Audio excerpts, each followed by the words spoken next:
Magandang araw mga kaparokya. Today is March 26, araw po ng Martes at Martes Santo po. At inyo na namang masasaksiyan ang panibagong yugto ng ating online views update ng dalawang bigating noontime show dito sa bansa, ang It's Showtime at ang Eat Bulaga. Pero bago natin umpisahan ay humihiling ako na pakisubscribe ang aking YouTube channel. Pakiclick na rin ang bell notification icon para lagi kayong updated sa mga bagong video na ilalabas ko. Salamat! So mga kaparokya, kahapon nga ay napanood natin yung unang kwento ng EB Lenten Special ng Eat Bulaga na Zelda ng kahapon at talagang pinaiyak ang manunood ng Eat Bulaga dahil bukod sa EB Lenten ay may special edition ng Babala, Huwag Kayong Ganon, at syempre ang Dear Eat Bulaga. Samantalang sa It's Showtime naman ay ang iba't ibang kwento ng pag-ibig sa special edition ng Especially For You. Ngayon naman ay matutunghayan natin ang isa sa kwento ng EB Lenten Special at ito nga ang Love Thy Neighbor, starring Tito Soto, Jose Manalo, Maine Mendoza at Raisa May Dizon. So kaabang-abang din talaga ang mga kwento ng EB Lenten Special dahil matagal na din natin huli itong napanood last 2019. Samantala, nag-post si Henyo Master sa kanyang ex kung saan may nagsuggest na gawin daw national artist ang Tito Vic and Joey at Eat Bulaga. At sinagot naman ito ni Joey De Leon na instead of national artist ay function artist na lang daw dahil lahat naman ay ginawa na nila bilang artista. So basahin natin yung post ni Henyo Master, ang poet nyo. May nagsuggest gawin na raw kaming national artist pati Eat Bulaga. Sabi ko wag na, gawin nyo na lang kaming function all artists. Kasi we've covered nearly everything. Radio, TV, newspaper, recording, movies, arts, politics, etc. Pero seriously, starting today, watch our Lenten offerings in EV. Thanks. So yun po ang sagot ni Henyo Master Joey De Leon sa nagsuggest na gawin silang national artist. Magkaganon man mga kaparokya, agree din ba kayo na maging national artist ang TVJ at Eat Bulaga? Of course, para sa akin, next in line na sila to be named as national artist. No doubt about that dahil sa mga contribution ng legendary trio, hosting, composing, singing, at sila lang yung bukod tanging pinakamatagal na noontime show host at noontime show program, and even yung samahan ay sila lang ang bukod tanging trio na matagal na nagsama-sama dito sa bansa. At sino pa ba yung grupo na hanggang ngayon ay nananatiling magkakasama? Tanging ang Tito Vic and Joey lang yan. Mangyari yan, malamang isang achievements yan na mahirap higitan nino man.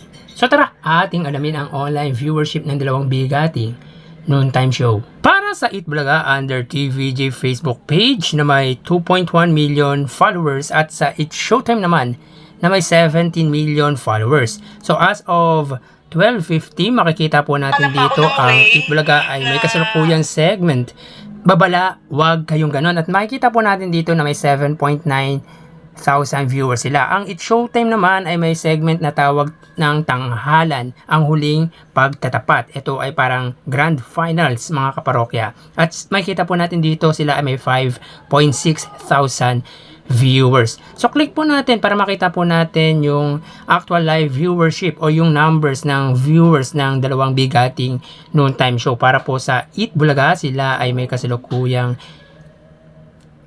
7.9 thousand viewers. Ang It's Showtime naman ay may 5.5 thousand live viewers. So ulitin po natin mga kaparokya, para po sa Eat Bulaga, sila ay may kasalukuyang 7.9 thousand viewers or equivalent na po yan ng 8,000. Ang It's Showtime naman po ay may 5.5 thousand live viewers. So makikita po natin dito mga kaparokya, pagdating sa Facebook live viewership ng dalawang noontime show, ang Eat Bulaga ang siyang umangat dito. So mapunta naman po tayo sa TV Network YouTube channel. Para po sa Eat Bulaga under TV5 Philippines na may 1.71 million subscribers at sa It's Showtime naman under ABS-CBN Entertainment YouTube channel na may kasalukuyang 47.2 million subscribers. So as of 12:52 PM, ang Eat Bulaga under TV5 ay may 22,000 viewers. Ang It's Showtime naman under ABS-CBN Entertainment ay may 64,000 live viewers. Ulitin po natin mga kaparokya.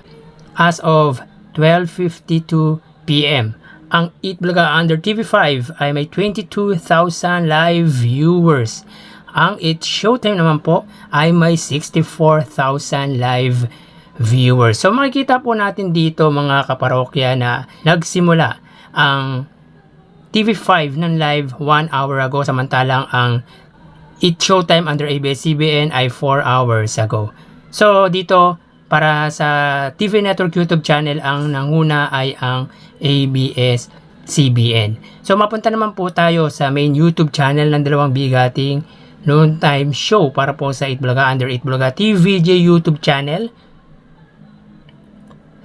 na may kasalukuyang 890,000 subscribers, at sa It's Showtime naman under ABS-CBN It's Showtime na may 2.07 million subscribers. So para po sa Eat Bulaga na nagsimula ang kanilang live ng 1 hour ago ay may 59,000 viewers.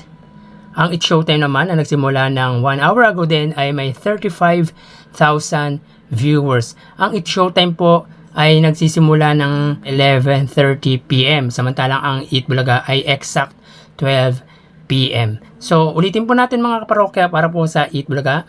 Sila ay may 59,000 viewers. Ang It's Showtime naman ay may 35,000 live viewers.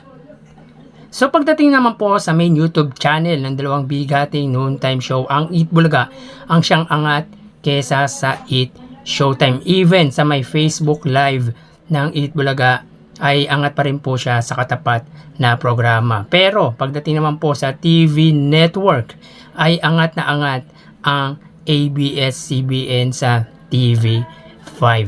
So bali ang total na nakuha ng Eat Bulaga at It's Showtime ay para po sa Eat Bulaga sila ay may 89,000 live viewers. Samantalang ang It's Showtime naman ay may total live viewership na 104,000 live viewers. So kita po natin dito pagdating po sa total live viewership ng dalawang bigating noontime show, both YouTube at Facebook, angat po ang It's Showtime. Pero pagdating naman po sa kanilang main YouTube channel, ang Eat Bulaga po ang angat, dahil makikita po natin dito na ang total ng Eat Bulaga ay 67,000, samantalang ang It's Showtime pagdating sa kanilang main YouTube channel, sila ay may total 40,000 viewers. Tanging ang ABS-CBN Entertainment ang siyang nagpaangat sa live viewers ng Eat Showtime. At hindi na po katakataka yan, dahil alam naman po natin ang subscribers ng ABS-CBN Entertainment ay milya po ang layo kesa sa TV5. At makikita po natin na 4 hours ago nag-start ang live ng ABS-CBN kesa sa TV5. So kita po natin ang advantage ng ABS-CBN YouTube channel. So mamaya po magbabalik po tayo sa ikalawang yugto ng ating online viewership ng dalawang bigating noontime show, at magpapaalam na po muna ako pansamantala. Thank you and God bless.